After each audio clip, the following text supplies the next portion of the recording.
In the quiet town of Maplewood, the peace was shattered by a shocking crime that would capture national attention.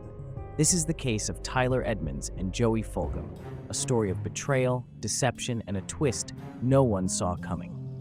Tyler Edmonds, a beloved local businessman, and Joey Fulgham, his longtime friend and confidant, seemed to lead perfect lives. But behind closed doors, their friendship hid dark secrets. When a brutal crime emerged, suspicions fell on those closest to the victim. The investigation that followed would uncover shocking truths and test the limits of justice. Join us as we dive into the chilling details of Tyler Edmonds and Joey Fulgham's case, a tale that will make you question how well you really know those around you. Subscribe now to uncover the full story and stay tuned for the latest updates on this gripping case. How? I mean, you're telling them the truth, right? They're not making you say stuff that you don't want to say. This is 13-year-old Tyler Edmonds. Just moments before, his mother, Sharon, had entered the sheriff's office without realizing that her son was in the middle of an interrogation. I don't have a problem with him talking to you, but I would prefer to be in the room because he is a minor. And y'all are sitting here doing stuff behind my back. What she doesn't know is that before she arrived, the police had pressured Tyler into confessing to the murder of Joey Soldier. Look at me. Look at me. Are you having problems? Well, what's wrong? Huh? What's wrong, baby? I ain't calling you first. Okay, what is it first?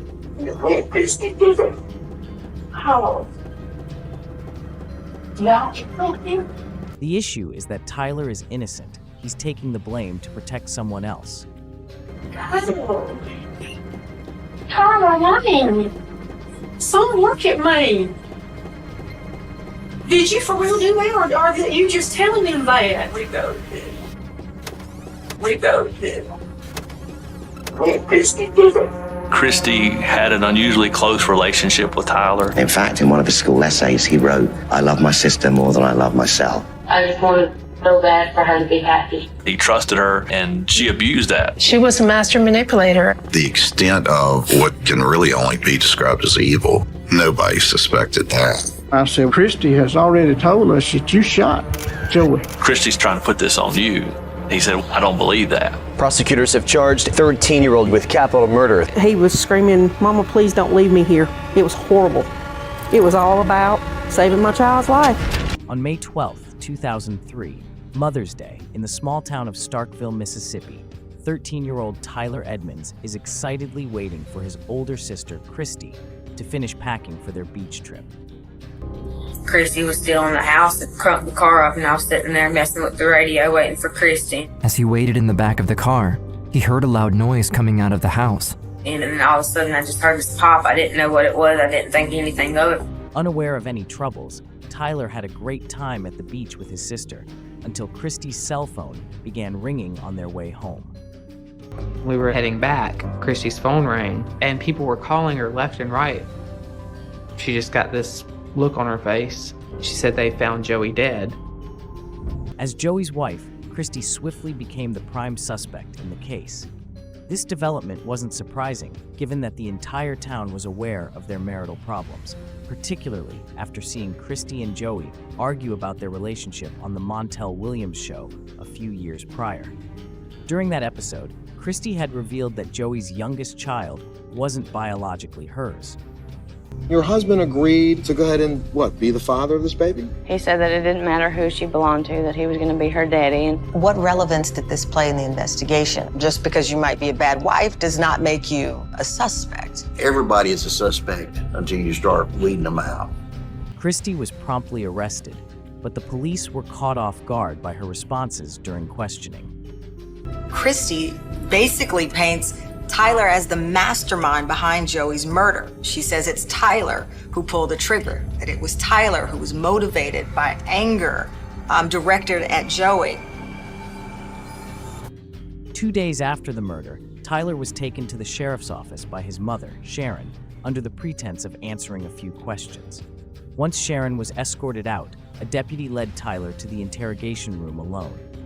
It was at this point that the real trouble began. For hours, Tyler maintained his innocence until the officers disclosed what Christy had said. I said, no. And the deputy leaned down and got in my face. He says, are you calling me a liar, boy? And I said, I'm not calling you a liar, but I don't think that my sister would say that. To either prove their case or intimidate the young boy into confessing, the police brought Christy in. My sister was in an orange jumpsuit and, shackles and handcuffs. And to be quite frank, it scared the out of me. She was just sniffling and crying. She said, oh my God, Tyler, they're gonna kill me. I'm gonna get the electric chair.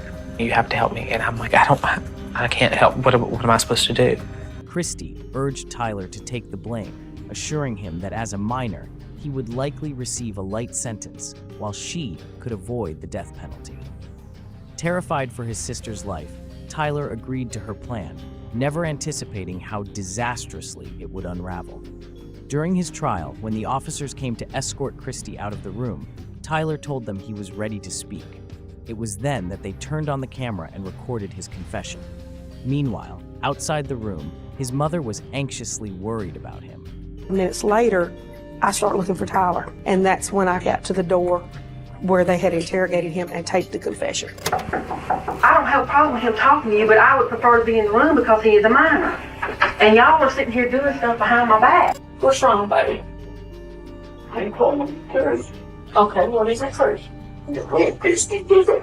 They have the confession now, even though there's some discrepancy between Christy's version and Tyler's version. They have a confession. They're on solid ground. When the jury delivered their verdict, Tyler's attorney knew its contents before the judge even had a chance to open the envelope. When the jury verdict was returned, I saw a smile on the judge's face when he looked at the verdict. It had been clear to me through the trial that he believed he was guilty and wanted him convicted. I was sentenced to life without the possibility of parole until age 65. They pushed my mom out and they put me in handcuffs in a padded cell. And there's no toilet, no bed, it was just a little hunch of concrete on the floor. The death penalty would be so much better than sitting here 24 hours a day for the rest of my life. I'll never forget the first time that I visited with him was shortly after the conviction, and he was crying. When I went to leave, he was screaming, "Mama, please don't leave me here." It was horrible. That time in prison took so many experiences away from me. There are things that I saw and experienced that I don't think any child should ever have to experience. Even Joey's family wished they could have achieved justice without subjecting the young Tyler to such torment.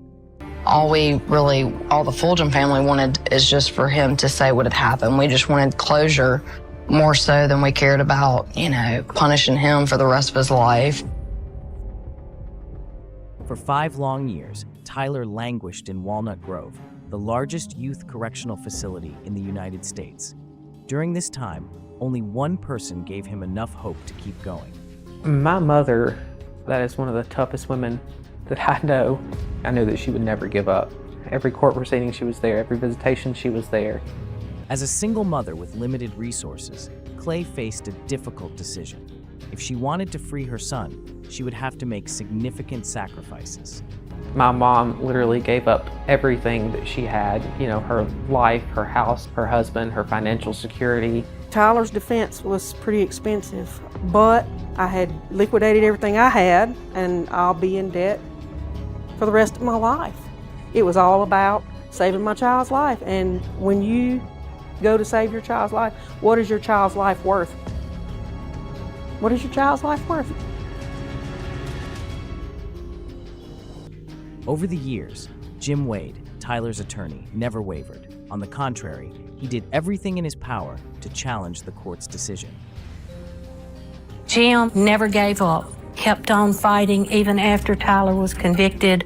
I became convinced that there were so many errors in the trial that surely this could be reversed. Reversed convictions in Mississippi are extraordinarily rare. And to think that the second trial could have a different outcome of not guilty, that was a stretch. Jim Wade focused on uncovering the truth, not just on improving his odds of winning.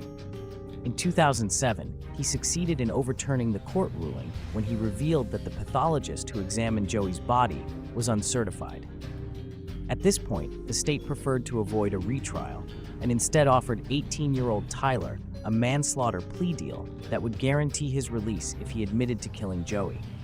However, Tyler, who was innocent, was determined to risk everything for a second trial to prove his innocence. If he had taken the manslaughter plea, he would have been out of jail in just a few months. Whereas if he goes to trial and is convicted, he gets life in prison. But that was the strongest indication to me that Tyler was innocent.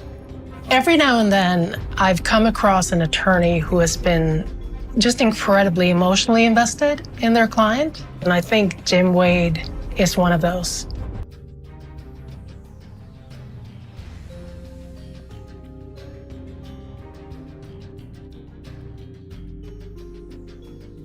I thought, she's got nothing to lose. Maybe she'll tell the truth. Would you state your name, please, ma'am? Christy Fulgham. Miss Fulgham, you're Tyler Edmonds' sister, is that correct? On the advice of my attorney, I'm not answering any questions. And she takes the fifth to every question.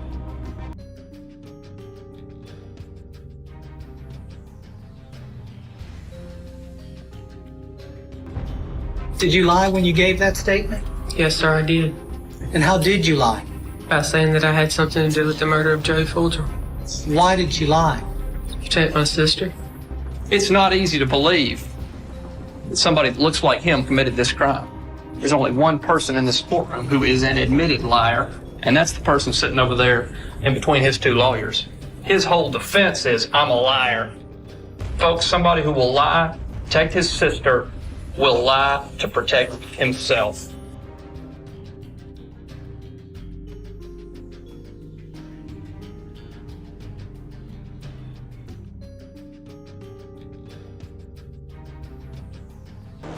So Christy came to your house, and tell the jury what y'all discussed at your house when Christy came over there. She asked me for a gun, that she wanted to kill Joey. And I asked her why. And she said he was mean to her. And it is. And I told her, I said, just leave it. And she said, no, he's got a life insurance policy.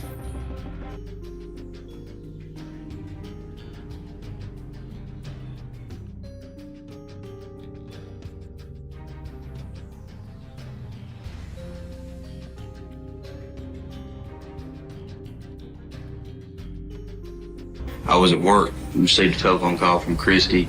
She asked me about Joey's life insurance policy, how much it was for, who the beneficiary was.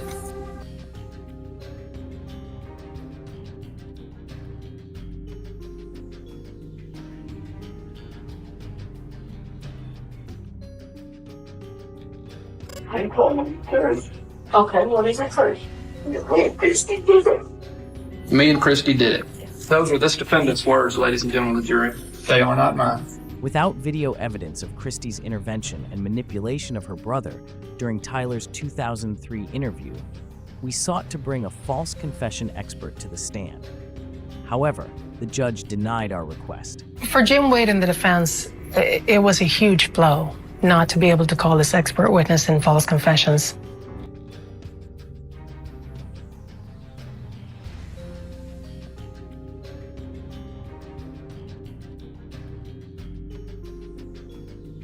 That's all he actually did.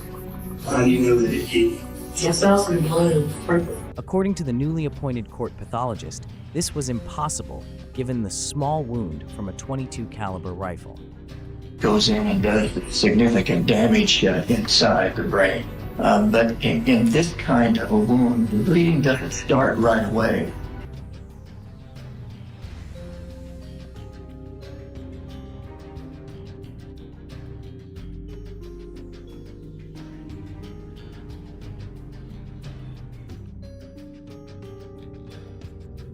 There's a discrepancy there between what he says he saw and what the evidence would have looked like. For Tyler, everything's at stake here. Tyler's entire life is at stake. Why did he tell you that you had to take the blame for it? Because nothing would happen to me because I was under 18 and that if I didn't, then they would kill her and that I would never see her or her kids again.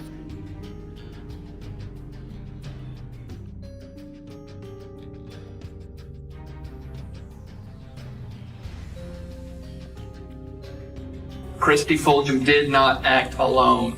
She found someone who was willing to go into that room with her with a .22 rifle, pointed at the back of Joey Fulgham's head. The question is, though, is he to be held accountable?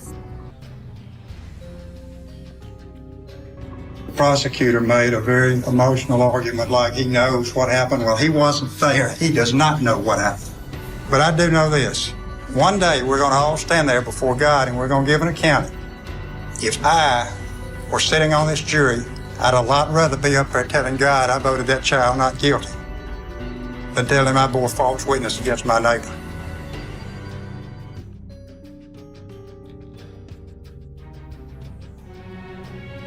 The jury has turned a verdict of not guilty.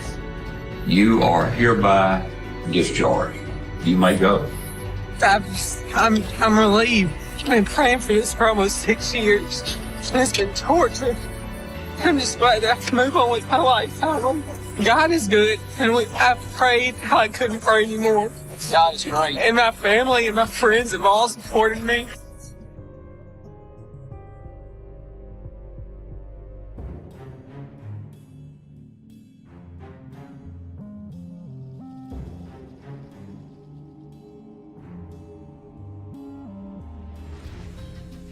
I told Tyler this morning, my life is, coming close to its end, and his is just beginning. So he has all the potential in the world. Now that this burden's lifted, there's no telling what this young man will accomplish.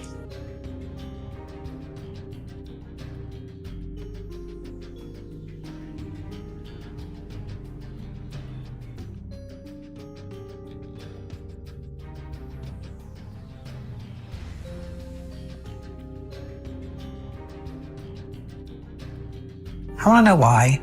Because there's part of me that believes that she knew what she was going to do. And that maybe she got close to me just to use me as a scapegoat. There's part of me that honestly believes that.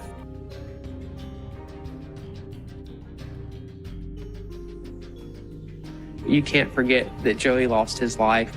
And while I can pick up my pieces slowly and try to put them back together, he can't.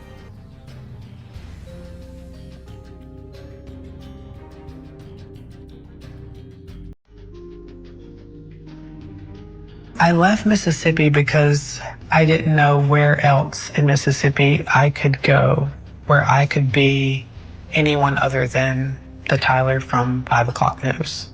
I changed. This is what happened with my life, and I needed to figure out who I was.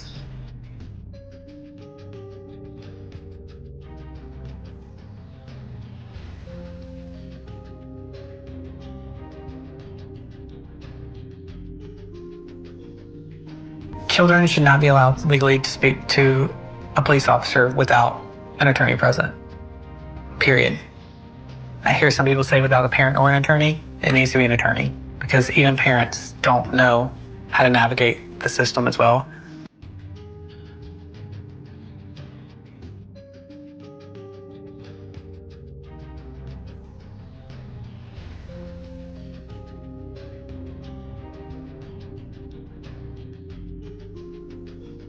For people who say or believe that the state didn't do anything wrong, they took advantage of my age and my naivety. You don't take advantage of children. I don't care what your reasons are. You don't do that to a child. If for no other reason, at least they know that I didn't just roll over, that I stood up for myself. And that's where our story ends, but it's far from over. Tyler Edmonds' journey from wrongful imprisonment to redemption is a powerful testament to resilience and justice. After years of fighting against the odds, Tyler's story highlights the importance of never giving up, no matter how daunting the challenge. If you found this story as gripping and inspiring as we did, make sure to hit that subscribe button and like this video to stay updated on our latest content. Share your thoughts and reactions in the comments below. What part of Tyler's journey moved you the most? And remember, justice is a journey, not a destination. Until next time, keep seeking the truth and stay curious. Thanks for watching.